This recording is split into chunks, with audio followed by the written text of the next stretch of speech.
নমস্কার, আপনি দেখছেন এবিপি আনন্দ আর আপনার সঙ্গে আমি শোভন। শুরুতেই তিনটে পরিসংখ্যান রাখবো। এক, ভারতে প্রতিদিন গড়ে 12,617টি ট্রেন চলে। সেই ট্রেনগুলোতে যাত্রী 2,30,00,000 এবং গত বছর মানে শুধু একটা আর্থিক বছর 14-15 সালে ট্রেন যাত্রীর সংখ্যা প্রায় 840 কোটি। আমাদের প্রশ্নটা এইখানে, এই যে এত অসংখ্য মানুষ প্রতিদিন দূরপাল্লার ট্রেনে অথবা লোকাল ট্রেনে, ট্রেনের ভেতরে প্যান্ট্রি কার থেকে দূরপাল্লার ক্ষেত্রে কিংবা স্টেশনের স্টল থেকে খাবার কিনে খান, কার্যত খেতে বাধ্য হন পুণ্যবৃত্তির জন্য, তারা কতটা নিরাপদ? এই প্রশ্ন উঠছে তার কারণ যদি সেই খাবার পরীক্ষার রিপোর্টে আপনি পান তিনটে শব্দ, আনসেফ, মিসব্র্যান্ডেড আর সাবস্ট্যান্ডার্ড, তাহলে নিঃসন্দেহে আতঙ্কিত হওয়ার কারণ আছে। তার কারণ কোনো বেসরকারি বিতর্কিত ল্যাবরেটরির পরীক্ষার রিপোর্ট নয়, যেখানে আপনি বলতে পারেন যে প্রতিদ্বন্দ্বী কর্পোরেট সংস্থার চক্রান্ত হলেও হতে পারে। এই রিপোর্ট কিন্তু তৈরি করেছেন খোদ পূর্ব রেলের অতিরিক্ত মুখ্য মেডিকেল ডিরেক্টর তথা যুগ্ম খাদ্য নিরাপত্তা কমিশনার। কোনো সন্দেহ নেই আগামী 1 ঘন্টা যে বিষয়টা নিয়ে আমরা আলোচনা করব অত্যন্ত গুরুত্বপূর্ণ আমাদের আজকের বিষয়। ট্রেনের খাবারের রাসায়নি শরীরে মিশছে বিষ, রেল যাত্রায় বিপজ্জনক ফল পরীক্ষায়। আলোচনার জন্য আমার একদিকে রয়েছেন সুভাষ রঞ্জন ঠাকুর, প্রাক্তন সদস্য রেলওয়ে বোর্ড, আছেন ডক্টর অরিন্দম কর, চিকিৎসক, আছেন দেবাংশু মিত্র, যাত্রী, যার বেশ কয়েকটি অভিজ্ঞতা হয়েছিল, এবং ডান দিকে রয়েছেন স্বপন চৌধুরী, অবসরপ্রাপ্ত এজিএম, সাউথ ইস্টার্ন রেলওয়ে, আছেন জয়ন্ত নারায়ণ চট্টোপাধ্যায়, আইনজীবী, এবং সমী রাইত, শিল্পী। সমীর দা অবশ্য যাত্রী স্বাচ্ছন্দ্য কমিটির প্রাক্তন সদস্য বটে। এছাড়াই অনুষ্ঠানে যোগ দিয়েছেন ভগবতী প্রসাদ বন্দ্যোপাধ্যায়, অবসরপ্রাপ্ত বিচারপতি, এবং আরেকজন যাত্রী ভাস্বতী সরকার। ওদের সবার কাছে যাব, কিন্তু কি বলছে এই মারাত্মক রিপোর্ট, যে রিপোর্টের প্রথম এবং দ্বিতীয় রিপোর্টটি অভিজাত ট্রেন রাজধানী এবং দুরন্ত নিয়ে। ট্রেনের খাবার কিরকম, কতটা বিপজ্জনক দেখুন। দূরপাল্লার ট্রেন যাত্রা, খাবার বলতে ভরসা রেলের দেওয়া ডাল ভাত কিংবা রুটি সবজি, কিন্তু পকেটের পয়সা খরচ করে যে খাবার আপনি বা আপনার পরিবারের সদস্যরা খাচ্ছেন, তাতে রঙের আড়ালে কোনো ক্ষতিকারক রাসায়নিক লুকিয়ে নেই তো? এবিপি আনন্দর হাতে আসা রেলের রিপোর্টে মিলেছে তেমনই চাঞ্চল্যকর তথ্য। এই রিপোর্টে খোদ পূর্ব রেলের অতিরিক্ত মুখ্য মেডিকেল ডিরেক্টর তথা যুগ্ম খাদ্য নিরাপত্তা কমিশনার এস মল্লিক লিখেছেন, 12260 নয়াদিল্লি শিয়ালদা দুরন্ত এক্সপ্রেসে খাবারের সঙ্গে যে মুগের ডাল দেওয়া হয়েছে তার নমুনা পরীক্ষা করে দেখা গিয়েছে তাতে টাট্রাজাইন নামে কৃত্রিম রং এবং এক ধরনের ভেজিটেবল অয়েল ব্যবহার করা হয়েছে। খাবারের গুণগত ত্রুটি থাকতেই এই রং এবং তেলের ব্যবহার করা হয়েছে। রাজ্য সরকারের পরীক্ষাগারের এই রিপোর্ট উল্লেখ করে যুগ্ম খাদ্য নিরাপত্তা কমিশনার সরাসরি জানিয়ে দেন, যাত্রীদের হাতে তুলে দেওয়া এই খাবার নিম্নমানের এবং বিপজ্জনক। তার রিপোর্টে শিয়ালদা আইআরসিটিসির এক সুপারভাইজারের বিরুদ্ধে ব্যবস্থা নেওয়ার সুপারিশও করেন যুগ্ম খাদ্য নিরাপত্তা কমিশনার। শুধু দুরন্ত নয়, একই ছবি দেশের অন্যতম সেরা ট্রেন রাজধানী এক্সপ্রেসেরও। রিপোর্টে পূর্ব রেলের যুগ্ম খাদ্য নিরাপত্তা কমিশনার লেখেন, 12313 শিয়ালদা নয়াদিল্লি রাজধানী এক্সপ্রেসের প্যান্ট্রি কার থেকে দেওয়া ফ্লেভার্ড মিল্ক এর নমুনা পরীক্ষা করে দেখা গিয়েছে তা নিম্নমানের এবং বিপজ্জনক।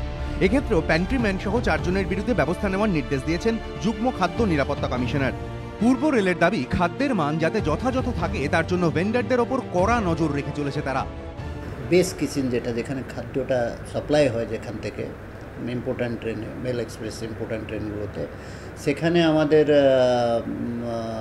ইন্সপেকশনটা হচ্ছে এবং যারা কন্ট্রাক্টর আমাদের খাবার বানানোর নিয়েছে বেস কিচেনে, তাদের উপরে ফাইনও হচ্ছে, প্যান্ট্রি কারগুলো চেকিং হচ্ছে।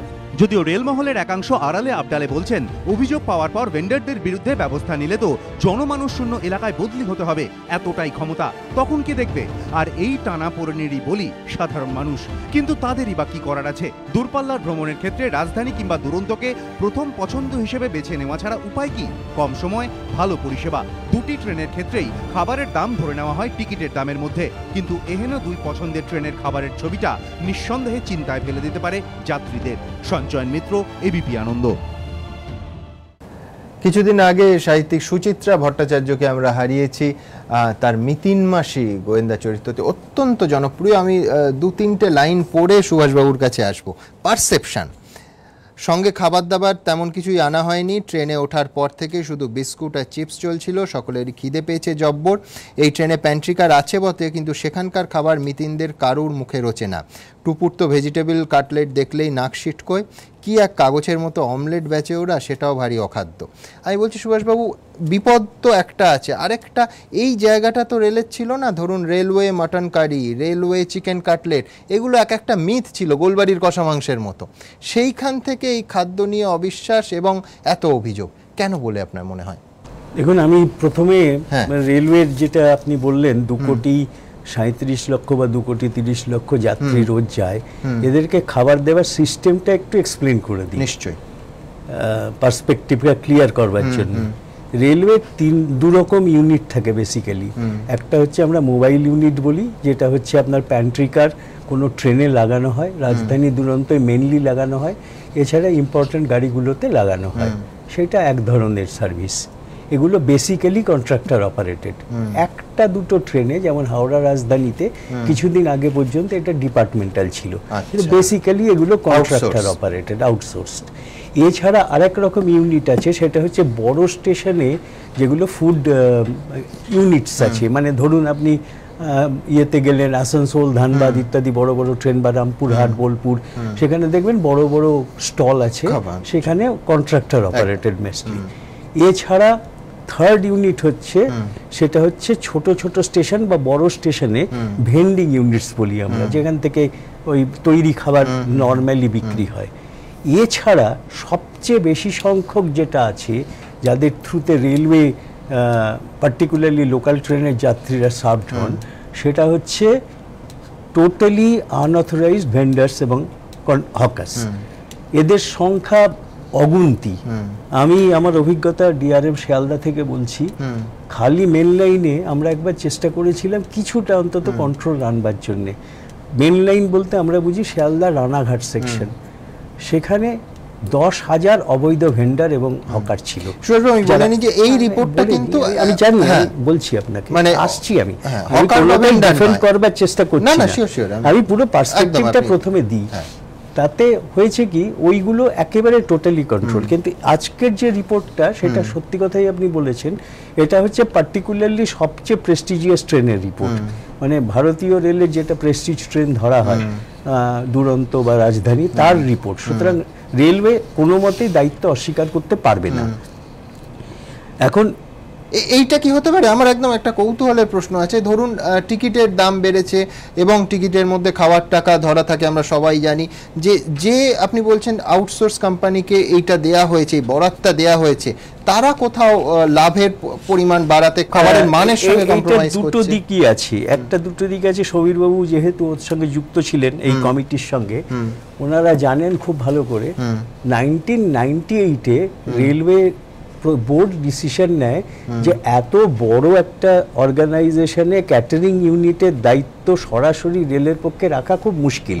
সেই জন্য তখন Indian railway catering and tourism corporation করা হয়েছিল, যারা স্পেশালাইজড লোক নিয়ে ভালো করে এটাকে ইমপ্রুভমেন্ট করবে। 2010 সালে সমীরবাবুদের কমিটির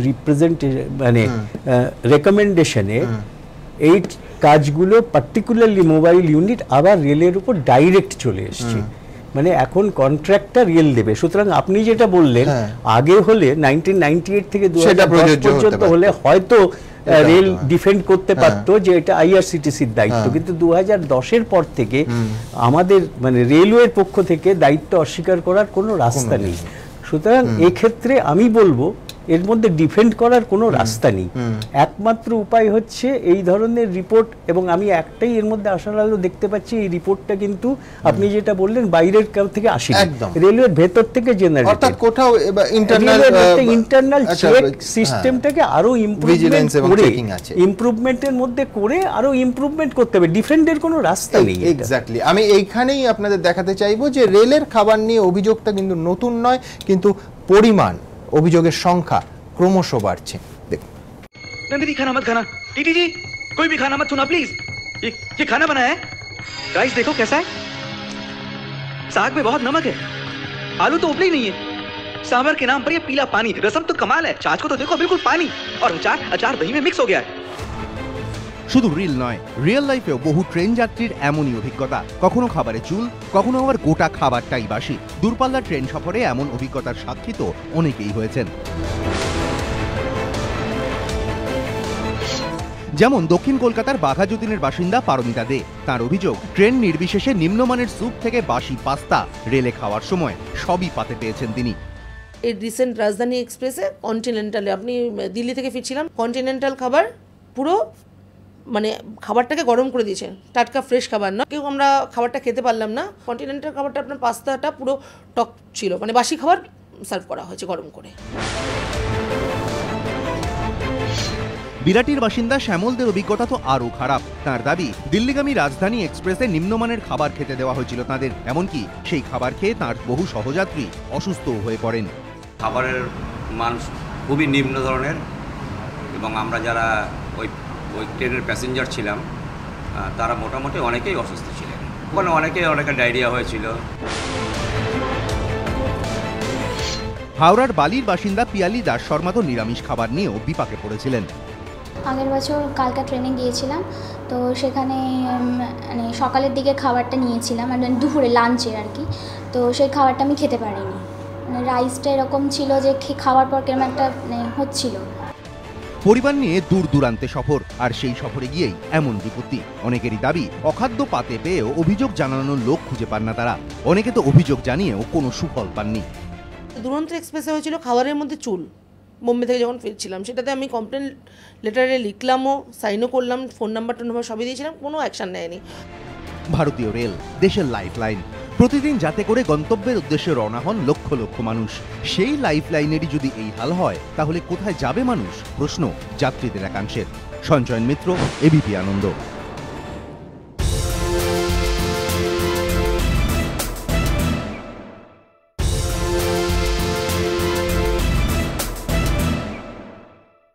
দেবাংশু, আপনার অভিজ্ঞতা ছিল রাজধানী নিয়ে এবং সরাইঘাট এক্সপ্রেস নিয়ে। রাজধানীতে ডাল নিয়ে আপনার অভিযোগ ছিল। এক্স্যাক্টলি রিপোর্টে, এই রিপোর্ট আমি আবার বলছি, অ্যাডিশনাল চিফ মেডিকেল ডিরেক্টর আর joint food safety commissioner eastern railway, তার নিজের রিপোর্ট। এখানে রাজধানীর ফ্লেভার্ড মিল্ক যেটা দেওয়া হয়েছিল, একদম পরিষ্কার ভাষায় তিনি লিখেছেন সাবস্ট্যান্ডার্ড এবং আনসেফ ফুড। আপনার অভিজ্ঞতা কি বলছে? আমার অভিজ্ঞতাটা একই দিকে যাবে, বাট আমি এটা যেহেতু এক্সটেন্সিভ স্টাডি রিপোর্ট, তো আমি ওপরে সুপারফিশিয়ালি বলতে পারি, যেহেতু আমি যাত্রী ছিলাম। তো হচ্ছে কি, যখন ডালটা দিয়েছিল, প্রথম কথা হচ্ছে ডালে স্মেল ছিল একটা, আর তার সঙ্গে হচ্ছে ঠান্ডা একদম, যেটা হওয়ার কথা না। কারণ কি, ছোটবেলা থেকে শুনেছি রাজধানী একটা মিথ ছিল, মানে আমার দাদু ইঞ্জিনিয়ার ছিলেন, তার থেকেও শুনেছি হচ্ছে কি যে রাজধানী মানে একদম ক্লাস যাকে বলে। তো সেই জায়গা থেকে রাজধানীতে এরকম দেখার পর এটা একটা হরিফিক এক্সপিরিয়েন্স। তার সঙ্গে যদি বলা যায়, আসাম যখন গিয়েছিলাম, তখন সরাইঘাট এক্সপ্রেসে হচ্ছে কি যে কুইল্টগুলো দেওয়া হয়েছিল, কম্বল ছিল, বেডশিট ছিল, মানে ইট ওয়াজ স্টেইনড, তার সঙ্গে হচ্ছে বাজে গন্ধ ছিল, এবং বলার পরেও নো অ্যাকশন। মানে এটা একটা অদ্ভুত জিনিস। আরও একটা মজার জিনিস দেখেছিলাম, আমি ছিলাম, আমার কলিগ ছিল, অন্য ভেন্ডাররা উঠছে, তাদের হাতে আইআরসিটিসির ফুড প্যাকেটস। মানে এটা একটা অদ্ভুত মানে জিনিস। তাহলে কি আইআরসিটিসির খাবারের প্যাকেটগুলো বাইরে এরকম বিক্রি হয়ে যাচ্ছে? তো দিস আর দ্য পয়েন্টস। কিন্তু আপনি ডালের কথা বললেন, আপনাকে জানিয়ে রাখি আরেকটা রিপোর্টে, একেবারে রেলের রিপোর্টে সাবস্ট্যান্ডার্ড আর আনসেফ ফুড বলা হচ্ছে মুগ ডাল, যেটা দেওয়া হচ্ছে দুরন্তকে। কোন ট্রেনে দেওয়া হয়েছে তার উল্লেখও আছে রেলের ইন্টারনাল রিপোর্টে। হ্যাঁ, যদি রেলের ইন্টারনাল রিপোর্টে এই জিনিসগুলো রিফ্লেক্টেড হয়, তাহলে আশা করি পরবর্তীকালে রেল কিছু স্টেপ নেবে। কারণ কি, যখনই কোনো কিছু সার্ভে করা হয়, সেটা করা হয় কোনো অ্যাকশন নেওয়ার জন্য, মানে just for the sake of survey তো করা হয় না একেবারে। আর এটা আজ নয় কাল এটা উঠে আসারই ছিল। কারণ কি, এটা একদিনের রিপোর্ট না, মানে একদিনের ঘটনা না, এটা অনেক যাত্রীর অভিজ্ঞতা। আমি এইটা নিয়েই ভগবতী প্রসাদ বাবুর কাছে যাব। ভগবতী প্রসাদ বন্দ্যোপাধ্যায় এই অনুষ্ঠানে আছেন। ভগবতী প্রসাদ বাবু, আমার প্রথম প্রশ্ন, যে আমি পুরোটা জন্য আইনের নিক্তিতে মাপি, তাতে পচা খাবারটা সাবস্ট্যান্ডার্ড, এটা প্রমাণ করা কঠিন। তার কারণ হচ্ছে, এক, যে খাবারটা নিয়ে ট্রেন থেকে নেবে, নিজের গন্তব্যে পৌঁছানোর পর যখন কেউ আদালতে যাবে, তখন এমনিই অনেকটা সময় চলে যাবে, যার ফলে যে সময় খাবারটা সার্ভড হয়েছিল তখন পচা কিনা, আমার ধারণা আইনের যুক্তিতে কিছুটা দুর্বল। আর দুই হচ্ছে, সাধারণত ট্রেনে মানে সাধারণভাবে লোকে খুব যাদের উৎসাহ আছে, তারা একটা হয়তো দেবাংশুর মতো একটা কমপ্লেন ফাইল করলেন, এইটুকুই। সেই খাবারটাকে প্রিজার্ভ করে আদালত অবধি যাওয়া এটা সম্ভব নয়। এই ধরনের মামলায় প্রমাণের ক্ষেত্রে হাতিয়ার কি হতে পারে? পচা খাবার কি প্রমাণ করা যায় সহজে? দুর্বল। আমি একটা কথা বলি আপনাকে, যেটা হচ্ছে যে আমি যখন রাজধানী ফার্স্ট ক্লাসে আমি যাতায়াত করলে টিফিন ক্যারি করে বাড়িতে খাবার নিয়ে যাই। আমার অভিজ্ঞতাটা অতীব করুণ। কারণ হচ্ছে ট্রেনে যে খাবার দেয়, সে খাবারটা খেলে শরীর ঠিক থাকবে না। আর 2 নম্বর হচ্ছে যে আমাদের আইনে বলা আছে, সেটা 54 অ্যাক্টে 6 মাস মিনিমাম আর 3 বছর তো ম্যাক্সিমাম পানিশমেন্ট হবে, কিন্তু অদ্যাপি ফর দ্য লাস্ট 20 ইয়ার্স একটা কেস হয়নি যাতে করে কারোর পানিশমেন্ট হয়েছে। This is an information I have gathered from various sources, যে লাস্ট 20 ইয়ার্সের মধ্যে একটাও কেস হয়নি ফর অ্যাডাল্টেশন ফুড বা সাবস্ট্যান্ডার্ড ফুড সাপ্লাই করার জন্য। এটা আমাদের একটা গৌরব, একটা আমাদের বলা যায় এটা আমাদের পালক একটা, যে আমাদের আইন আছে কিন্তু আইন কার্যকরী হয় না এবং আইনে কারোর সাজা হয় না। আর 2 নম্বর হচ্ছে আপনার যদি 2 নম্বর হচ্ছে যে আমাদের খাওয়াতে কত রকম যে হতে পারে মানে দূষণ, এর কোনো ধারণা নেই। কারণ আমি কলকাতা হাইকোর্টে for the first time in India আমি গ্রিন বেঞ্চ, মানে যেখানে পলিউশনের বিচার হয়, তার আমি চেয়ারম্যান ছিলাম। সেইখানে থাকাকালীন বহু অভিজ্ঞতা পেয়েছিলাম।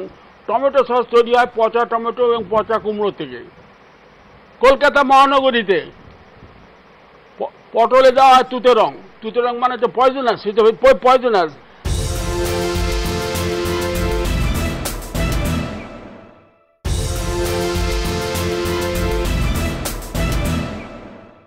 খাবারে আমরা যে মিষ্টি খাবার খাই সেটা লাল, যেটা বোঁদে বা দরবেশে, সেটা হচ্ছে কিশোরী রং, পয়জনাস। সব কিছু খাবারের মধ্যে পয়জনাস জিনিস থাকে। আর 2 নম্বর হচ্ছে আমাদের এখানে ছানা কাটা হয় বাথরুম ক্লিনার দিয়ে, পশ্চিমবাংলা কলকাতা মহানগরীতে। সেই খেয়েও আমরা বেঁচে আছি। বলতে হবে যে আমরা ভূত না ভবিষ্যৎ না অতীত। রেলের খাবারে আরো কথা হচ্ছে, আপনাকে জানিয়ে রাখি, রেলের খাবারে ওই সিনথেটিক কালার, কৃত্রিম রং এবং কৃত্রিম গন্ধের কথা কিন্তু বহু রিপোর্টে দেখা যাচ্ছে এবং এই রেলের রিপোর্টেও রয়েছে।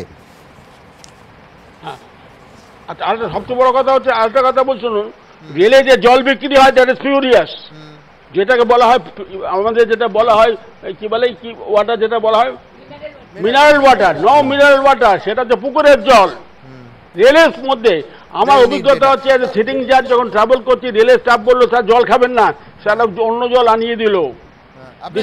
সেটা হচ্ছে এই রিপোর্টেই রয়েছে, কোট আনকোট বলছে আমি, যে কৃত্রিম রং এবং কৃত্রিম তেল ব্যবহার করা হয়েছে, যেটা গুণগত মানের যে ত্রুটি সেটা ঢেকে রাখার জন্য। এই রিপোর্টেই রয়েছে রং এবং তেল থাকবেই। কেন কথা হচ্ছে, আমি খুশি যে এতকাল বাদে জিনিসটা মানে প্রকাশ্য দিবালোকে এলো, কিন্তু কত রকম যে আপনার মানে খাদ্য দূষণ হয়, এটা সাধারণ মানুষের জ্ঞানের বাইরে। কথা হচ্ছে আমাদের সরকারের বলুন বা প্রশাসনের বলুন কোনো হেলদোল নেই। ধন্যবাদ আপনাকে ভগবতী বাবু। আমি স্বপ্নবাবু, ভিজিলেন্স বা মনিটরিং সিস্টেম কতটা কার্যকর, আমি এটা ব্যক্তিগত অভিজ্ঞতা বলি। মমতা বন্দ্যোপাধ্যায় যখন রেলমন্ত্রী, তখন মাঝে মাঝে স্টুডিওতে লাইভ অনুষ্ঠানে আসতেন, বেশিরভাগ মানুষের কিন্তু কমপ্লেন থাকতো রেলের খাবার নিয়ে। মানে ফোন লাইন খুললেও মানে আমার মনে হচ্ছে যে 70 থেকে 75% শুধু খাবার নিয়ে অভিযোগ সামলাতে হতো। এবং 2 নম্বর হচ্ছে যে একটা খুব, এটাও আমি বলছি পারসেপশন, যে এই ভিজিলেন্সের দায়িত্বে যারা আছেন এবং রেলের ক্যাটারিংয়ের সঙ্গে যারা যুক্ত আছেন, কোথাও একটা তারা পরস্পরের সঙ্গে যুক্ত রয়েছেন এবং পরস্পরের স্বার্থ রক্ষা করে চলেন, যার ফলে ব্যবস্থা নেওয়া হয় না। এটা কিন্তু সাধারণ মানুষের একটা ধারণা। না, এটা আমি এইটুকুনি আমি এগ্রি করতে পারছি না যে ব্যবস্থা কোনোই নেওয়া হয় না। এটা এই কথাটা ঠিক না, এটা আমি এক্ষুনি সাবস্ট্যান্সিয়েট করছি। নিশ্চয়ই। তার আগে বলি যে রেলের যে এই কেটারিংয়ের ব্যবস্থা, সেটা এত বিরাট ব্যবস্থা, এর মধ্যে প্রায় 10,000-এর বেশি, 11,000-এর কাছাকাছি ইউনিটস আছে যেগুলো লাইসেন্সি অপারেটেড। এবং এখনো পর্যন্ত এই 2010 সালের পলিসি আসার পরেও ডিপার্টমেন্টাল কেটারিংয়ের অংশ খুবই নগণ্য। মাত্র 300-350 ইউনিট ডিপার্টমেন্টাল কেটারিং আছে পুরো ইন্ডিয়ান রেলওয়েতে, আর বাকি 10,000-এর মতো ইউনিট সেগুলো লাইসেন্সি অপারেটেড। আমরা তাদেরকে জায়গা দিচ্ছি, সেটা প্যান্ট্রি কার হতে পারে, সেটা রেলের রিফ্রেশমেন্ট রুম হতে পারে, সেখানে তারা তাদের বিজনেস করবে, তাদের ট্রেড লাইসেন্স আছে, তারা সেই মতো বিজনেস করে। আমরা তার উপরে খবরদারি রাখি যেন সে কোনো ইল্লিগাল জিনিস না করে। কতটা সম্ভব? কতটা সম্ভব? সবথেকে বড় সরকারি প্রতিষ্ঠান ভারতীয় রেল, কাজেই যেহেতু এটা আমাদের কোর বিজনেস নয়, আমরা রেল চালাই। আমাদের যদি অ্যাক্সিডেন্ট হয় আপনি এখানে আমাদের ডেকে এনে অনেক কিছু বলতে পারবেন, কারণ সেটা আমাদের কোর বিজনেস, সেখানে আমাদের কোনো এক্সকিউজ নেই। কিন্তু এটা আমাদের যেহেতু কোর বিজনেস নয়, সেই জন্যই কিন্তু জনস্বার্থের সঙ্গে যুক্ত, মানে মহামারীর চেহারা নিতে পারে। একদম ঠিক, একদম ঠিক। কাজেই যেটা সুভাষবাবু বললেন যে আইআরসিটিসি হওয়ার পরে ধীরে ধীরে এই ইউনিটগুলোকে আইআরসিটিসিকে হ্যান্ড ওভার করে দেওয়ার কথা হয়, যেন তাদের অনেকটা এক্সপার্টিস আছে, তারা ভালোভাবে চালাতে পারবে। রেলের নিজস্ব যে ইনফ্রাস্ট্রাকচার সেটা হয়তো অ্যাডিকুয়েট নয় ইত্যাদি। কিন্তু তারপরে 2005 সালে একটা কেটারিং পলিসি আসে। সেই পলিসি অনুযায়ী এই সমস্ত ইউনিটগুলিকে আস্তে আস্তে আইআরসিটিসিকে তুলে দেওয়া হয়। তার আগেই প্রসেসটা চলছিল, কিন্তু সেই পলিসি অনুযায়ী প্রায় সমস্ত ইউনিটই আইআরসিটিসিকে হ্যান্ড ওভার করা হলো। এবারে কিন্তু তারপরে দেখা গেল যে আইআরসিটিসি যে প্রাইভেট লাইসেন্সিদের দিল, তারা কিন্তু সেগুলো ঠিক করে চালাতে পারছে না। কমপ্লেন্টের সংখ্যা আরও বাড়ছে, আরও বেড়ে গেল। এবং তারপরে বিভিন্ন কমিটির রিপোর্ট এনে আবার গভর্নমেন্ট ডিসিশন দিলেন যে তাহলে এগুলো আবার ডিপার্টমেন্টালাইজ করা হোক। 2010-এর পলিসিতে এই ডিপার্টমেন্টালাইজেশন অফ কেটারিং এর কথা আবার ঘোষণা করা হলো। কিন্তু ততদিনে তো রেলের সমস্ত কেটারিং স্টাফকে পাঠিয়ে দেওয়া হয়েছিল আইআরসিটিসিতে। রেলে আর কোনো কেটারিং স্টাফ লোয়ার লেভেলের আর ছিল না। কাজেই এখন যখন এই পলিসি আসছে, তখন কিন্তু চট করে আমরা আবার ফিরিয়ে নিতে পারছি না। তার ফলে যে সমস্ত ইউনিটগুলো আইআরসিটিসি আবার ব্যাক করে দিল ইন্ডিয়ান রেলওয়েকে, সেইগুলোকে আবার আমাদের লাইসেন্সি অর্থাৎ কন্ট্রাক্টরের হাতেই তুলে দিতে হলো। এখন প্রায় সমস্ত সিস্টেমটাই কন্ট্রাক্টর অপারেশনে চলছে। আমরা তার উপরে কিছু সুপারভিশন মেনটেন করি, যেটা একজন মানে reasonable man of ordinary prudence হিসাবে যে সুপারভিশন রাখা দরকার সেটা আমরা করছি। আমাদের অফিসাররা দেখেন, ইন্সপেক্টররা দেখেন, মেডিকেল ডিপার্টমেন্ট দেখে।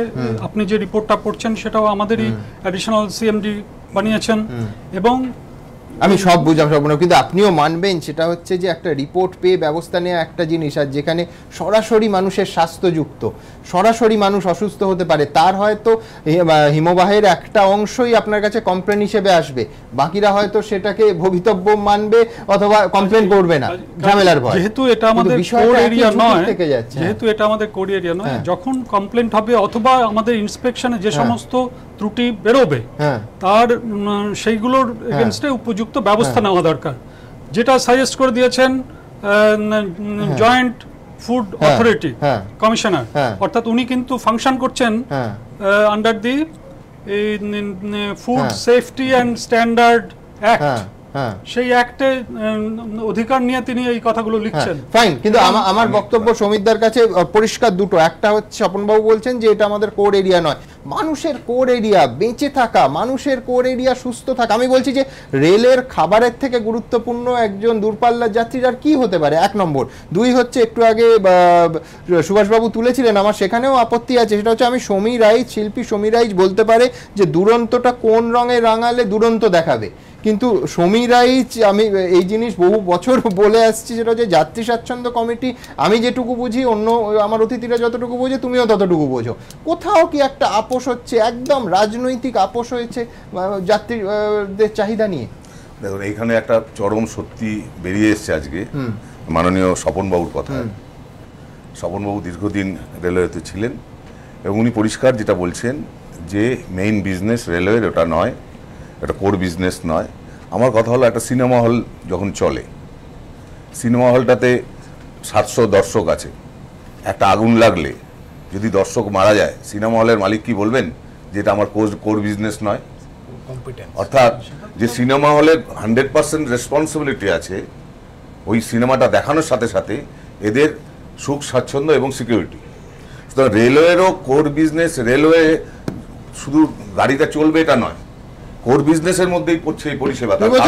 এটা দূরপাল্লার রেল যাত্রা, এটা একটা 1 ঘন্টার এখান থেকে ব্যান্ডেল যাচ্ছি নয়, যেখান থেকে এই যাত্রা যখন শুরু হচ্ছে, আজকে শুরু হচ্ছে, কালকে শেষ হচ্ছে, এই দূরপাল্লার পরিষেবা দিতে গেলে অ্যাক্সেসরিজ যা যা লাগবে, হ্যাঁ, সেটা এখন ধরুন প্লেনের মধ্যে আমার যদি অক্সিজেনের অভাব হয়, এবার প্লেন কোম্পানিগুলো যদি বলে আমার তো পৌঁছে দেওয়ার কথা, হ্যাঁ, এটা তো কোনো যুক্তি হতে পারে না। অর্থাৎ যদি রেলওয়ের অফিসারদের মানসিকতার মধ্যেই এটা লুকিয়ে থাকে যে আমাদের কোর বিজনেসের সাথে এটা রিলেটেড নয়, এটা ভাই আমরা এক্সট্রা দিচ্ছি মানুষকে, তাহলে কিন্তু এটা ভয়ঙ্কর জায়গা। রেলকে বুঝতে হবে যে এই প্রতিটি জিনিস কেন, আমি যেহেতু বেশ কিছুদিন, অল্প কিছুদিন হলো আমি ছিলাম, আমি একটা ছোট্ট দু একটা উদাহরণ দিচ্ছি। আমি দীঘাতে আমি আর হরনাথ চক্রবর্তী গেছি একটা ইন্সপেকশন করতে, গিয়ে দেখলাম যে দীঘাতে ওরকম একটা টুরিস্ট স্পটে যদি কোনো কারণে দৈবাত না হোক কোনোদিন কোনো একটা দুর্ঘটনা ঘটে, 72 কিলোমিটারের আগে কোনো হসপিটাল নেই। হোয়ারএজ দীঘা রেল স্টেশনে দীঘার যারা রেলের আধিকারিক তারা দেখাচ্ছেন ছবিটা, এখানে কিন্তু বিশাল জায়গা পড়ে আছে, আমরা বহুদিন ধরে বলছি। 1 নম্বর। দ্বিতীয় নম্বর, ওনারা প্রত্যেকেই জানেন যে রেলের যে ফার্স্ট এড বক্স, এটা হয়তো আজ থেকে 100 বছর আগেকার যে সিস্টেম ছিল, ঠিক এইটুকু একটা বক্স, হ্যাঁ, সেটাকেও তাও প্লাস্টার দিয়ে আটকানো, ওটা খুলতে গেলে ওটার মধ্যে একদম তোমার গালা লাগানো, ওটা খুললে আবার ওইটা কবে ভর্তি হয়ে আসবে, কোনো কারণে ধরা যাক কারোর হাত কেটেছে, ওটা যদি ইউজও হয় একজনের, তারপরে ওইটা কবে ভর্তি হয়ে আসবে ওটা কিন্তু আরেক জায়গায় চলে যাবে। এই যে বিভিন্ন রকম সিস্টেম আছে, এইখানেই গোলমাল। একদম। আমি আসবো, একটা ছোট্ট বিরতির সময় হয়ে গেছে। সমিতদা বলছিলেন যে এটা দূরপাল্লার ট্রেন, কিন্তু বাকি ছবিটা ঠিক কি? সমিতদা বলছেন যে ব্যান্ডেলের এটা কোনো লোকাল ট্রেন নয়। ধরুন ব্যান্ডেলের লোকাল ট্রেন, তার খিদে পেলে সারাদিন পরিশ্রমের পর কোথায় খুন নিবৃত্তি করবেন, কোথায় খিদে মেটাবেন? খিদে মেটাবেন স্টেশনের সাজানো স্টলে, যেগুলো অধিকাংশই কিন্তু এখন ব্র্যান্ডেড। সেখানকার খাবারের মান কি? মারাত্মক কথা লেখা আছে এই রেলওয়ের নিজস্ব রিপোর্টে। স্টলের খাবারের মান নিয়ে ফিরবো ছোট্ট একটা বিরতির পর। সঙ্গে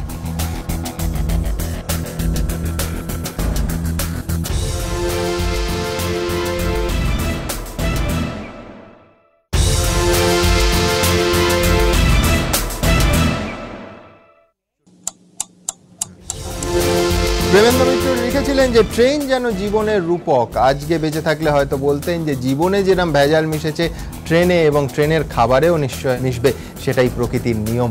কিন্তু কিরম ভেজাল? স্টল বা প্লাজা কিংবা ব্র্যান্ডেড যে দোকানগুলো আজকাল প্রায় প্রতিটি প্ল্যাটফর্মে, বিশেষ করে বড় স্টেশনে দেখা যায়, সেখানকার খাবারের মান নিশ্চিত আপনি? একেবারেই নন। রেলের নিজের রিপোর্ট বলছে নিশ্চিত হওয়ার মতো খাবারের মান সেখানে নেই। দেখুন, বিপদ শুধু ট্রেনের ভেতরে নয়, বাইরেও। প্ল্যাটফর্মে দাঁড়িয়ে কেক, পেস্ট্রি কিংবা বিরিয়ানি খাননি এমন মানুষের সংখ্যা হাতে গোনা, কিন্তু সেই খাবারেও এবার শঙ্কার মেঘ।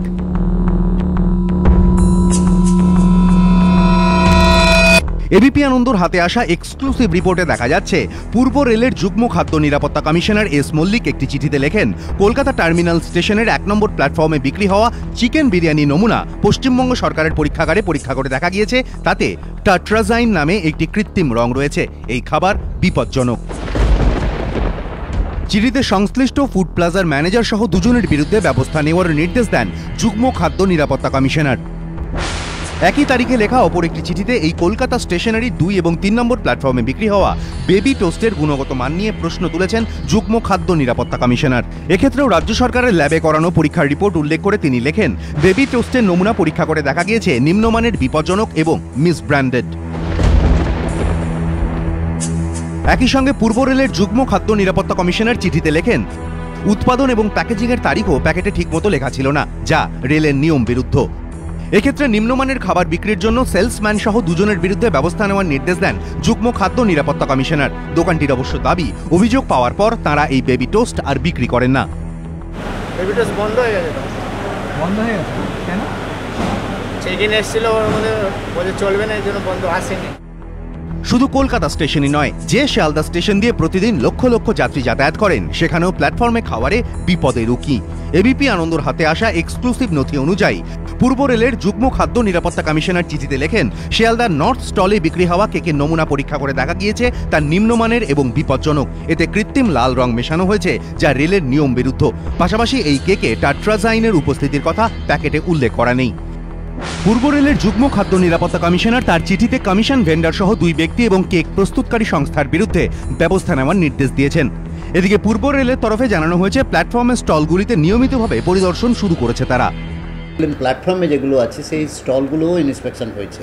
রিসেন্টলি শিয়ালদাতে আমাদের করেছি, হাওড়াতেও হয়েছে, এবং এই স্টলগুলোতে খাবার জিনিসগুলো তাদের ডেট অফ এক্সপায়ারি যদি হয়ে গিয়ে থাকে, কোল্ড ড্রিঙ্কস এবং টেট্রা প্যাক যেগুলো আছে সেগুলো আমরা দেখছি।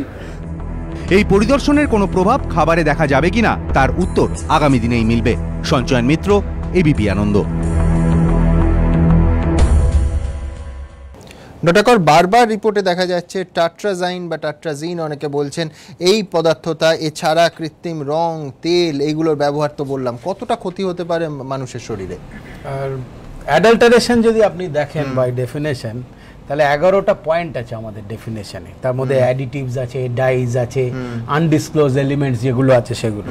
টাটাজাইন হচ্ছে অ্যাকচুয়ালি একটা ডাই, অ্যাজোবেস ডাই। এটা ওই কোল টার থেকে আসে, it's actually an industrial waste. আর যদি আপনি দেখেন যে যত ডাই ইউজ করা হয় কালারের জন্য, কালারিং ডাই, এটা হচ্ছে সবচেয়ে popular die. 60% of all die যেগুলো ইউজ হয়, টাটাজিন হচ্ছে 60% ইউজেজ।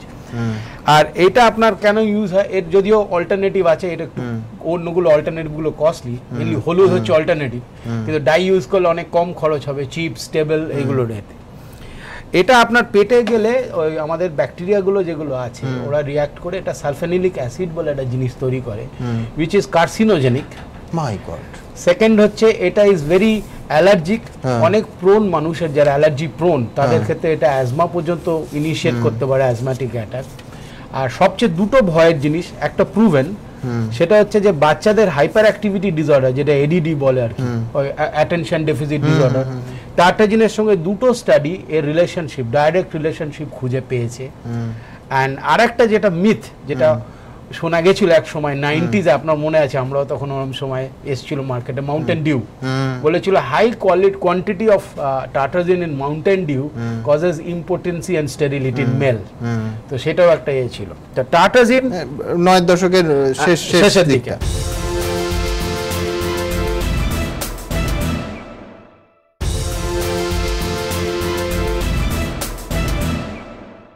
টাটাজিন যদি আপনি দেখেন, নিয়ম কানাডায় হচ্ছে ওখানে আপনাকে মেনশন করতে হবে this contents tartrazine, so that consumer can select যে আমি খাবো কি খাবো না, he can opt out. USA তে ওদের ওই ফুড কন্টেন্টস কালার অ্যাডিটিভস লিখতে হয়। ইউকে তে একটু ঘুরিয়ে টাটাজিন হচ্ছে E102 ওখানে বলে। লেখা বাদ দিন, আমি বলছি যে আমার প্রোডাক্ট, ধরুন একটা বিরিয়ানি রান্না করা অবস্থায় মানুষ পাচ্ছেন, কোথায় কতটা মিশেছে কে জাজ করবে? অ্যানাউন্স তো লিখে দেয়া তো দূরের কথা। আমি এইটা নিয়েই জয়ন্তর কাছে আসবো। জয়ন্ত, মানে আমি বলছি, আমি পয়সা দিয়ে, অর্থ দিয়ে টিকিট কেটে একটা পরিষেবা কিনছি, এটা তো শর্তভঙ্গ। কি ধরনের আইনি ব্যবস্থা নেওয়া হতে পারে? প্রথম কথা বলবো যে টিকিট যখন আমি কাটছি তখন ধরে নেওয়া হচ্ছে রেল আমাকে সব রকমের সুরক্ষা এবং নিরাপত্তা দেবে, যে আমাকে শুধু এক জায়গা থেকে আরেক জায়গায় পৌঁছে দেবে তা নয়, সর্বাঙ্গীন সুস্থ হিসেবে আমাকে এক জায়গা থেকে আরেক জায়গায় পৌঁছে দেবে, তার জন্য কিন্তু আমি টিকিট কাটছি। আর একটা কথা, সমস্যাটা কি? খাদ্যে ভেজাল, নাকি বিষক্রিয়া, নাকি খাবারের মান খারাপ, নাকি জেনে শুনে ক্ষতিকারক উপকরণ মেশানো হচ্ছে? এক একটা সমস্যার জন্য এক একটা আইন, এক একটা তার বিধিনিষেধ। যে কথা আপনারা বলছেন, যদি জেনে শুনে ক্ষতিকারক উপকরণ মেশানো হয় খাদ্যের মান বাড়াবার জন্য, অর্থাৎ খাদ্যের মান নিম্ন কিন্তু সেটাকে বাড়াবার জন্য আমরা জেনে শুনে ক্ষতিকারক খাবার মেশাচ্ছি। এখানে আমি এই রিপোর্টের কথা বলি যে খাবারের যে গুণগত মান সেটা খারাপ, সেটা ঢাকতে রং এবং তেল মেশানো হচ্ছে, একদম পরিষ্কার রিপোর্টে বলা হচ্ছে। তাহলে একেবারে ভারতীয় দণ্ডবিধিতে যেমন 273 ধারায় এর জন্য নির্দিষ্ট আইনি বিধান রয়েছে, তেমনি আবার চলে যেতে হবে আমাদের prevention of food adulteration act 1954, যেটা মাননীয় বিচারপতি মশাইও বললেন। আর একটা আছে the food safety and standards act 2006। কতগুলো শব্দ আমরা বারবার শুনলাম, যেমন substandard food, unsafe food, misbranded food. এর জন্য কিন্তু 51 নম্বর ধারা, 52 নম্বর ধারা, 59 নম্বর ধারা বলা আছে 1 লক্ষ টাকা থেকে 3 লক্ষ টাকা ক্ষতিপূরণ পাওয়া যাবে। তুমি বলছো এটা হচ্ছে উৎপাদক বা বিক্রেতার, আমি বলছি যে মামলাটা কার বিরুদ্ধে? রেলের বিরুদ্ধে নাকি রেলের মধ্যে যারা সাপ্লায়ার তাদের বিরুদ্ধে? কিভাবে বলি যে 2014 সালের অগাস্টে দিল্লিতে শুধু 9টা কেসে 11.50 লক্ষ টাকা রেল ক্ষতিপূরণ বাবদ দিয়েছিলেন। অর্থাৎ এখানে রেল তার দায়ভার অস্বীকার করতে পারবে না, কারণ রেল তার পছন্দ মতো বা তাদের নিয়ম নীতি অনুযায়ী কোন কোন লোকের উপরে দায়িত্ব অর্পণ করেছে। আমরা কিন্তু সেই লোকগুলোকে দেখে রেলে উঠি না, আমরা রেলে উঠি ভারতীয় রেলকে দেখে, আমরা রেলে উঠি, আমরা রেলের খাবার খাই ভারতীয় রেলের কথা ভেবে, এবং ওই লোগোটা আমায় বিশ্বাস দিচ্ছে, আমার ভরসা দিচ্ছে, সেই জন্য আমি উঠছি। যেটা স্বপনবাবু বললেন এটা আমাদের কোর বিজনেস নয় বললে হবে না, রেলকে এখান থেকে সব রকম দায়িত্ব নিতে হবে। আরেকটা কথা, আমি তো মামলার কথা বলতে পারি, আপনি কনজিউমার্স ফোরামে যাবেন কি কেউ হয়তো একটা পাবলিক ইন্টারেস্ট লিটিগেশন করলেন, কিন্তু আমি কেন করব? আজকে আমি দিল্লি যাচ্ছি কাজে, সেখানে আমি খাবারে পোকা পেলাম, আমি মামলা করব, এটা সম্ভব না। এখানে রেলকে এগিয়ে আসতে হবে, এটা এমন একটা বিষয়, এমন একটা স্ফিয়ার যেখানে সাধারণ মানুষ এগিয়ে আসবে না, এখানে এগিয়ে আসতে হবে রেলকে। তারা যারা ক্ষতিগ্রস্ত মানুষ তাদেরকে ক্ষতিপূরণ দেবেন। আপনি বলুন কোথাও কখনো দেখেছেন কোথাও কোনো মানুষের অভিযোগ এসছে আর রেলের কর্তারা এগিয়ে এসে অভিযোগ শুনেছেন? হালে একটা নাটক হয়েছে, এটা নাটক বলছি আমি, একটা করে ফর্ম ফিল আপ করতে হবে, খাবারের পর একটা করে ফর্ম দিয়ে যাবে, ফিল আপ করা হবে, তাতে নাকি কেউ কমপ্লেন দিতে পারেন। কখনো কোথাও এই কমপ্লেনের ভিত্তিতে কোনো যাত্রীকে ডেকে পাঠানো হয়েছে যে আপনার কমপ্লেন লেটারটা আমি পেয়েছি? সাধারণ তোমার একটা জিনিস আমাদের ভাবা দরকার, রেলে চড়ছে কারা? এটা কোনো ফ্লাইট নয়, একদম রেলে চড়ছে কারা? আমজনতা চড়ছে। এই আমজনতার যদি দেখা যায় 60% তারপরে রেলওয়েজ অ্যাক্টে এটাকে আনা হয়েছে, রেলওয়েজ অ্যাক্টে 154 এবং 175 নম্বর ধারায় এটাকে মেনে নেওয়া হয়েছে। যদি রেলের গাফিলতির জন্য কোনো মানুষের বিপদ হয় বা তাদের স্বাস্থ্য হানি হয় তাহলে কিন্তু ক্ষতিপূরণ দিতে হবে। আরেকটা কথা শুনুন, একটা কথা বলবো, আমি এখানে এসছি বলে আমাদের একজন বন্ধু মইনাক তিনি একটা এসএমএস করে আমায় জানিয়েছেন বলার জন্য, এটা আমরা এড়িয়ে যাচ্ছি, এটাও কিন্তু স্বাস্থ্যের জন্য। যে তুমি দেখেছো যে রাজধানীর মতো ট্রেনেও কোথায় খাবার দেওয়া হয় বাথরুমের পাশে এবং থালা ধোয়া হয় বাথরুমে, চূড়ান্ত কিন্তু অস্বাস্থ্যকর। শুধু খাবারের মান নির্ণয় করলে হবে না, 11টা পয়েন্ট বললাম, কোথা থেকে খাবারটা আসছে। আমি বাথরুমের ধারে এসে খাবার দেবো? আপনারা কানাডার কথা বলছেন, জার্মানির কথা বলছেন, ভারত কেন এমন হবে যে আমি বাথরুমের পাশে গিয়ে থালা ধুয়ে দিয়ে সেই থালায় আমি সবাইকে খেতে দিচ্ছি? অর্থাৎ সার্বিক দিক থেকে দেখতে গেলে রেল কখনো দায়িত্ব এড়াতে পারবে না। আর আমি মামলা করব না, ক্ষতিপূরণটা তোমাকে এসে দিতে হবে, আমাকে রেলকে দায়িত্বটা নিতে হবে।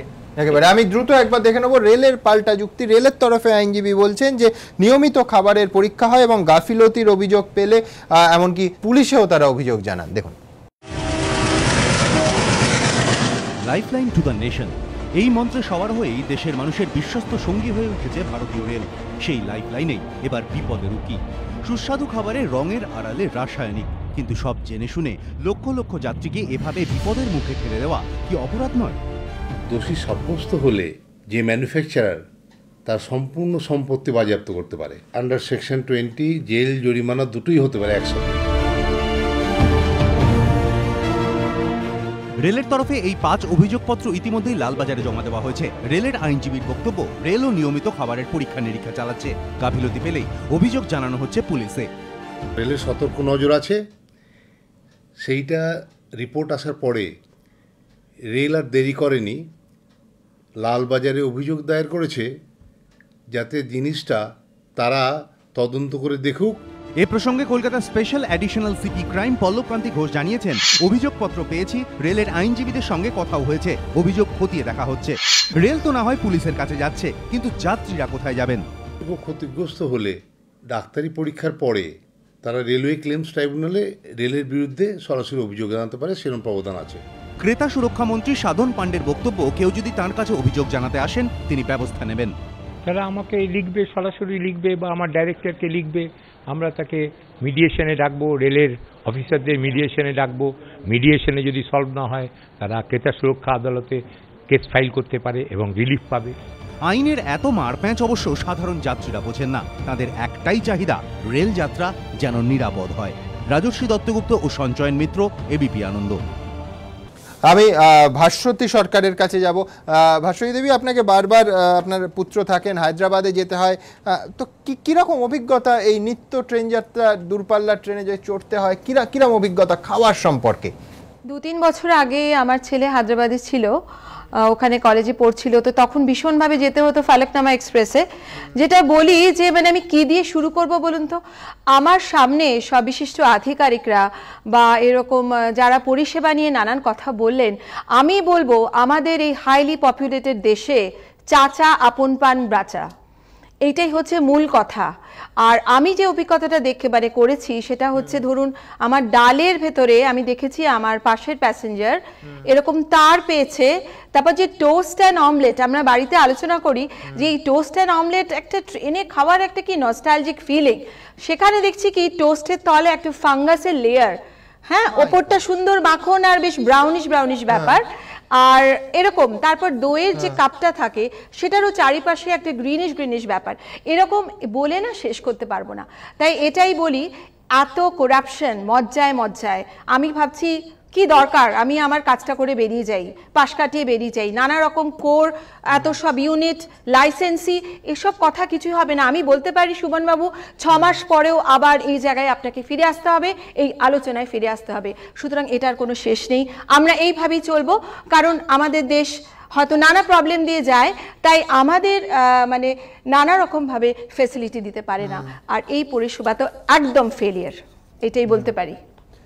ভাস্বতী দেবী বলছিলেন যে ট্রেনের খাবারের সঙ্গে কোথাও একটা নস্টালজিয়া যুক্ত আছে, রেলের খাবারে, যেটা আমি সুভাষবাবুকেও বলছিলাম, কিন্তু একটা স্পষ্ট একাল এবং সেকাল আছে। আমি জানি না সেকালে কত কমপ্লেন পেত, রেল বোর্ড একমাত্র সেই পরিসংখ্যান তুলে ধরতে পারবে, কিন্তু নিঃসন্দেহে সমালোচনার মাত্রা, অভিযোগের মাত্রা এখন ক্রমশ বাড়ছে। দেখুন, বিলাসবহুল রাজধানী এক্সপ্রেসে বসে গরম ফিশ ফ্রাইয়ে কামড়, স্বাদবিলাসী বাঙালির সেই সুদিন আজ ইতিহাস। সুস্বাদু ফিশ ফ্রাই তো দূরের কথা, এখন তো খাবারের মান নিয়েও নিত্যদিন নিত্য নতুন অভিযোগ। কিন্তু শুরুটা মোটেও এরকম ছিল না। 1853 সালে যখন প্রথম ভারতের মাটিতে রেলের চাকা ঘুরতে শুরু করে, তখনও ট্রেনে খাবারের ব্যবস্থা ছিল, তবে তা শুধুমাত্র চালকদের জন্য। ব্রিটিশ শাসকে হাত দিয়ে শুরু ভারতীয় রেলে তখন খাবার তৈরি হতো যিনি খাবেন তার পছন্দের কথা মাথায় রেখে। তাই ভারতীয় এবং বিদেশি দু ধরনের চালকদের জন্য দু ধরনের খাবারের ব্যবস্থা থাকতো। এরপর সময় গড়িয়েছে, রেলের চাকা ছুটেছে কাশ্মীর থেকে কন্যাকুমারী, বেড়েছে যাত্রীর সংখ্যা, যাত্রায় স্বাচ্ছন্দ্য দিতে দূরপাল্লার যাত্রীদের খাবার দিতে শুরু করে রেল। তবে ট্রেনে রান্নার কোনো ব্যবস্থা ছিল না, বড় বড় স্টেশনগুলি থেকে রান্না তুলে তা যাত্রীদের দেওয়া হতো। এরপর চালু হলো প্যান্ট্রি কার, রান্না করত রেল নিজেই। 8 দশকে ট্র্যাকে নামে রাজধানী এক্সপ্রেস, শীতাতপ নিয়ন্ত্রিত ট্রেন, ঝকঝকে অন্দরমহল, ডাইনিং কার, সুস্বাদু পদ, রেল তখন বিলাসবহুল। এরপরই রেলের অন্দরে বহিরাগতের প্রবেশ, বড় বড় স্টেশনগুলিতে রেলের খাবার বিক্রির দায়িত্ব দেওয়া হয় ভেন্ডারদের, যদিও রান্না হতো রেলের ঘরেই। ছোটোখাটো ফুড স্টাফ বিক্রি করবার যে দোকানটা, সেখানে আমাদের স্টাফ নয়, আমরা সেটা লাইসেন্স দিতাম, ভেন্ডিং, সেই এই যারা নিত তারা লোক রাখতো, তারা বিক্রির একটা লাভের উপর তাদের মাইনে মানে আর্নিং ছিল। কিন্তু কিছুদিনের মধ্যেই দেখা যায় খাবার বিক্রির থেকে নষ্ট হচ্ছে বেশি। এরপরই আসরে আইআরসিটিসি, ক্যাটারিং চলে গেল রেলের বাইরে, আইআরটিএসে তৈরি হলো। তারা প্রথমে ফুড স্টাফ দিয়ে তৈরি হয়েছিল, কমপ্লিটলি হচ্ছে রেলের একটা আন্ডারটেকিং। এখন সেটা শুধু আন্ডারটেকিং রেলের আছে, 10% অফ দি শেয়ার তারা দিচ্ছে, বাকিটা তাদের। তারা শুধু ক্যাটারিং করছে না, তারা জার্নি কন্ডাক্ট করছে, কন্ডাক্টেড ট্যুর করছে, হোটেলিং করছে, ট্যুরিং করছে, এবং এরা কন্টিনেন্টাল সার্ভিসের দিকেও যাচ্ছে। বর্তমানে রাজধানী, শতাব্দী, দুরন্তর মতো প্রথম সারির কিছু ট্রেনে খাবার দেয় আইআরসিটিসি। টিকিটের সঙ্গেই ধরে নেওয়া হয় খাবারের দাম, কিন্তু যাত্রীদের অভিযোগ দিন দিন নামছে খাবারের মান। অভিযোগের পাহাড় অন্যান্য ট্রেনগুলির ক্ষেত্রেও, যেখানে খাবারের দায়িত্ব রয়েছে রেলের কাঁধেই। খাদ্য প্রকরণ যেটা রেল করতো সেটাকে আউটসোর্স করার ফলে, আউটসোর্সিংয়ের ফলে দাঁড়িয়ে লাভ করবে খুব ভালো মাল দিয়ে হয় নাকি তা? কিছু ক্ষেত্রে ট্রেন কিংবা প্ল্যাটফর্মের স্টলগুলি থেকে ব্র্যান্ডেড খাবারও বিক্রি করা হয়, কিন্তু তার জন্য টেন্ডারও ডাকা হয়। কিন্তু অভিযোগ, বরাত পাওয়ার পর সংস্থাগুলি কী ধরনের খাবার দিচ্ছে তা দেখা হয় না বললেই চলে। অনেকের অবশ্য বক্তব্য, বাজার দর বেড়েছে, খাবারের দামও বেড়েছে পাল্লা দিয়ে, কিন্তু সেই তুলনায় টিকিটে খাবারের জন্য বরাদ্দ টাকার অঙ্ক তেমন একটা বাড়েনি। তাই দিনে দিনে মানের সঙ্গে সঙ্গে খাবারের পরিমাণও কমছে। আর তাই রসনা তৃপ্তির ট্রেন ভোজন এখন যন্ত্রণার ট্রেন ভোজন হয়ে দাঁড়িয়েছে। অরিত্রিক ভট্টাচার্য ও সঞ্চয়ন মিত্র, এবিপি আনন্দ। সমিতার নায়ক মনে আছে রাজধানীর সেই উত্তম কুমার এবং শর্মিলা ঠাকুর, মানে বাঙালির রাজধানী নিয়ে সমস্ত রোম্যান্টিসিজমের একেবারে তুঙ্গ মুহূর্ত। আমি নিশ্চিত যে ফিশ ফ্রাই এবং সফট ড্রিঙ্কসটা অর্ডার দেওয়া হয়েছিল চিত্রনাট্যে পাই, সেটার মধ্যে কোনো রকম বিপদ ছিল না। না, এটা কিন্তু একদম সত্যি কথা। এবং আমার খুব অল্প দিনের অভিজ্ঞতা থেকে আমি যেটা জেনেছিলাম সেটা রেলওয়ে অফিসারদের থেকেই জেনেছিলাম। এবং তারা ভীষণ কিন্তু প্রাউড যে রেলের অফিসাররা, বিশেষ করে ওপর মহলে যারা আছেন, তারা ভীষণ প্রাউড। তাদের যদি কিছু বলা হয় তারা বলবে ইন্ডিয়ার বেস্ট সেফরা আমাদের কাছে আছে। এটা সাধারণ মানুষ জানে না। ইন্ডিয়ার বেস্ট সেফ ইন্ডিয়ান রেলওয়েজের কাছে আছে, কিন্তু সেটা খালি অফিসার্স ক্লাবের জন্য, সেটা সাধারণ মানুষের জন্য নয়। সেটা পার্লামেন্ট না না, আমাকে বলতে পার্লামেন্টের জন্য, সরি, ভারতের সবচেয়ে আমি আমার অভিজ্ঞতা আমি বলি, আপনি বলবেন না। কিন্তু আমি বলছি সিরিয়াস নোট, আমি সুভাষদার কথা বলছি, কোথাও একটা কি রাজনীতি, এই যে ভর্তুকিতে রেল চালাতে হবে, অতি অবশ্যই, মানে পলিটিক্সটা নষ্ট করছে। অতি অবশ্যই পলিটিক্সের জন্য আমাদের ভারতবর্ষের আজকের সমস্ত কিছুর পেছনে যদি দেখি, রাজনীতি দায়ী। রাজনীতি যেমন ভারতবর্ষকে একদম খুব খারাপ অবস্থা থেকে স্বাধীনতার পর থেকে আজকে যেটুকু আমাদের উন্নতি হয়েছে, কোনো না কোনোভাবে রাজনৈতিক বেনিফিটের জন্য আমাদের লাভ হয়েছে। কিন্তু দরিদ্র মানুষের উপরে অত্যাচার থেকে শুরু করে, দরিদ্র মানুষেরকে অবহেলা করার পর থেকে, মুখের কথায় আমরা দেখতে পাচ্ছি যে 12 টাকা দিলে যে 2 লক্ষ টাকা লাইফ ইন্স্যুরেন্স হবে গরিব মানুষদের জন্য। খুব ভালো কথা, শুনতে খুব ভালো লাগছে। আমার বাড়িতে আমার আমি বলছি, কেন বলছি, এটা ভীষণ রিলেটেড। কিন্তু আমি যে ফ্ল্যাটে থাকি সেইখানে একটি দারোয়ান আছে, সে বিহারে বাড়ি, তার খালি একটি ব্যাংক অ্যাকাউন্ট করার জন্য এ ব্যাংক ও ব্যাংক, ও কেন, ওর কাছে আছে বিহারের একটি একটা আইডেন্টিফিকেশনের একটা। বুঝতে পেরেছি, তুমি বলছো এই ওভার পলিটিশন। আমি সাধারণ মানুষের জন্য কোনো ব্যবস্থা আমাদের নেই। কোনো পরিসংখ্যান রেল আমাদের দিতে পারে যে অভিযোগের ভিত্তিতে বা এই রকম একেবারে পরিষ্কার স্বচ্ছ স্পষ্ট রিপোর্টের ভিত্তিতে কটা সংস্থার বিরুদ্ধে ব্যবস্থা নেওয়া হয়েছে? এইখানে কিন্তু অভিযোগ গত 1 বছরে, আমি যেটা বলতে চাইছিলাম, গত 1 বছরে ইস্টার্ন রেল অন্তত 15 থেকে 18 লাখ টাকা কেবল জরিমানা করে আদায় করেছে এই যে সমস্ত লাইসেন্সি আছে। এবং এই ধরনের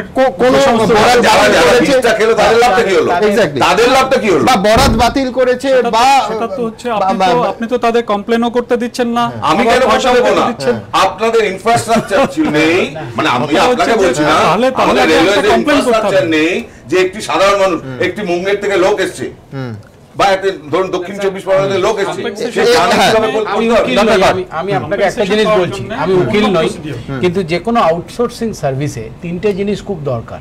একটা হচ্ছে যে রেগুলেটরি লজ লে ডাউন করা, যে এই জিনিস মেনে চলতে হবে। সেকেন্ড হচ্ছে ভিজিলেন্স বা ইন্সপেকশন, যেটা আপনারা করছেন। থার্ড হচ্ছে এনফোর্সমেন্ট অফ ল, মানে যদি কেউ ডিফল্ট করে তার এগেইনস্ট, আমি বলছি ডক্টর কর ক্রিমিনাল কেস শুরু হবে। 3টে জিনিসে রেলওয়ে চলছে। আমি এখানে যদি ইন্টারভেন করতে চান আমাকে, আমি একটা কথা বলতে চাইছি। আমি আবার ঘুরে ফিরে 2010-এর আইনে আসবো। 2010-এ যখন ক্যাটারিং পলিসি চেঞ্জ হলো, আপনি যদি সার্ভিসের কোয়ালিটি দেখেন, সমীর বাবুদের পছন্দ হবে না কথাটা, ডিস্টিংক্ট ডিটেরিওরেশন শুরু হয়েছে 2010 থেকে। আগের থেকে খারাপ হচ্ছিল না, আমি আপনাকে বলছি না, আপনাদের কমিটির রেকমেন্ডেশন ওই প্যাসেঞ্জার সার্ভিসেস কমিটির থেকে হয়েছে, তাদের রেকমেন্ডেশনে আইআরসিটিসি কে তুলে দিয়ে রেলে আনা হলো। এতে প্রবলেমটা হলো, যেটা স্বপন একটু টাচ করে গেছে, উনিও একটু টাচ করে গেছেন, আমাদের প্রবলেমটা হয়েছে 1998 থেকে 2010 পর্যন্ত রেলওয়ে যত ক্যাটারিং এর এক্সপার্টিস ছিল, আমাদের যেসব সুপারভাইজার ছিলেন, যেসব অফিসাররা ক্যাটারিং ডিল করতেন, ও যেটা বলছিল কোর কম্পিটেন্সের ব্যাপারটাতে একটু ভুল বোঝাবুঝি হয়েছে। যারা রেল রেলের চলাচলের সঙ্গে তারা চলে গেছেন আইআরসিটিসিতে। এখন যখন ব্যাক করে এলো, তখন রেলে কোনো সুপারভাইজার নেই, কোনো অফিসার নেই, নির্ণয় করেন না। আপনি যদি পাল্টানো হয়, আপনি যদি বলেন যে রেল কর্তৃপক্ষই তো চেঞ্জ করেছে, আমি কোনো ডিসপিউট করব না, দায়িত্ব রেলের আছে। এবং আপনি যেটা দিলেন 100% রেসপন্সিবিলিটি রেলের, কোর কম্পিটেন্স থাক না থাক, আমরা যদি খাবার দিই তাতে যদি কোনো মানে ডেফিসিয়েন্সি থাকে, তার 100% 100% রেসপন্সিবিলিটি আমাদের, এ বিষয়ে কোনো সন্দেহের কারণ নেই, এবং তার জন্য যদি কম্পেনসেশন দিতে হয় দিতে হবে।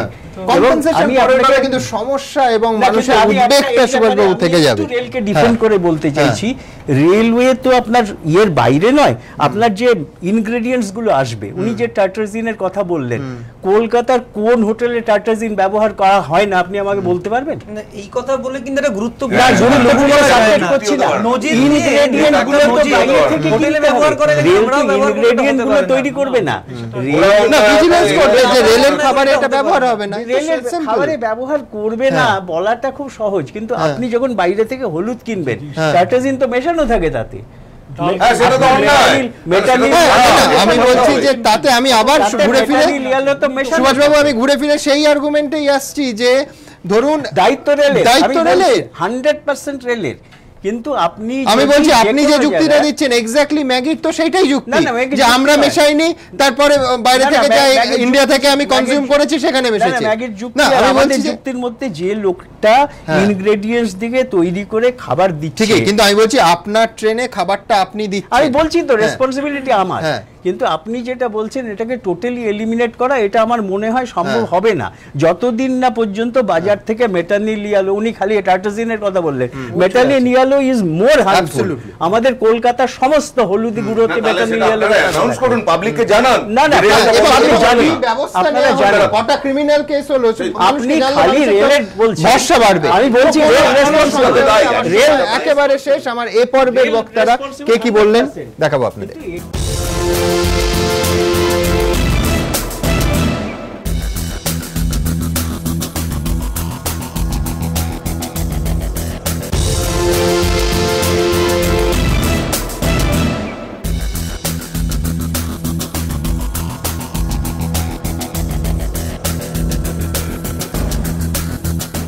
এই অনুষ্ঠানের শেষে আবার রবীন্দ্রনাথের স্মরণ নেব। রবীন্দ্রনাথ লিখছেন, তখনকার সম্রাটের রথ যত বড় জমকালো হোক, এখনকার রেলগাড়ির মতো তাতে বহু গাড়ির এমন দ্বন্দ্ব সমাজ ছিল না। আমরা সবাই চাই যাত্রী হিসেবে যে এই মহান দ্বন্দ্ব সমাজ নিরাপদ থাক, আমাদের সবার স্বস্তি এবং ভরসার চিরন্তন জায়গাটা একেবারে অটুট থাক। এই আশা নিয়ে এই অনুষ্ঠান শেষ করব। সবাই ভালো থাকবেন, আবার আপনাদের সঙ্গে দেখা হবে আগামীকাল ঠিক রাত 8টায়। শুভরাত্রি।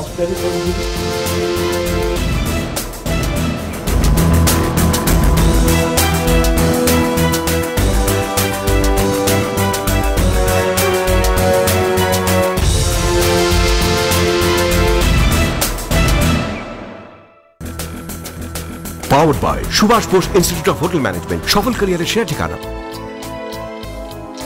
সহযোগী নিবেদক captain 600 EQR, stronger, safer, super safer.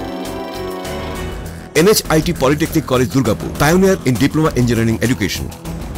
এবং গ্ল্যামার ওয়ার্ল্ড আয়ুর্বেদিকের গ্লো ফ্যান ময়শ্চারাইজার, নীল তাই উজ্জ্বল মুসলিম ত্বক।